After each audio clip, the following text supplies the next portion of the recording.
জানি আপনি আমার লাইফটা দেখতেছেন, আমি আপনাকে এভাবেই কিন্তু বলছিলাম। আমি যে বলছি আমার মধ্যে কি জিনিসটা আপনার ভালো লাগে না বলে আমি ওইটা পরিবর্তন করবো।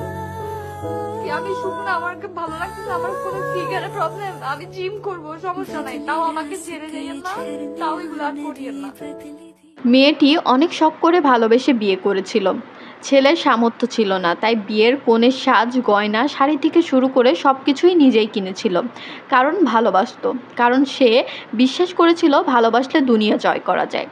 বিয়ের পর সংসার শুরু হয়। কিছুদিনের মধ্যে তাদের ঘরে আসে এক ফুটফুটে সন্তান। সবাই ভাবে কি সুন্দর পরিবার, কিন্তু বাস্তবটা কি এত সুন্দর ছিল? সেই স্বামী তাকে ছেড়ে চলে গেল এবং বিয়ে করে নিল অন্য এক মডেলকে। এত পদ্মাশীল নারী তার সহজ ছিল না। হ্যাঁ ভিউয়ার্স, চলুন জেনে নিই বিস্তারিত কাহিনী। মেয়েটি উচ্চশিক্ষিত, সুন্দরী এবং আর্থিক অবস্থা ভালো।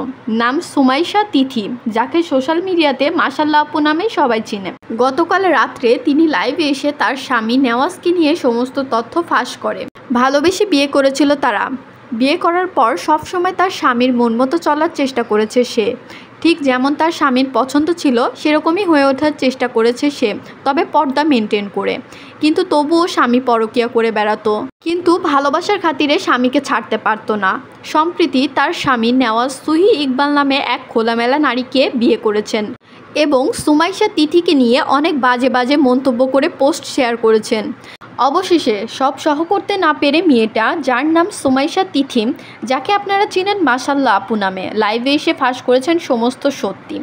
নিজের চোখে জল চেপে রেখে তিনি বলেছেন সেই সব কথা যা কেউ বলতে সাহস করে না, কারণ সমাজ আজও নারীর কষ্টকে গুরুত্ব দেয় না।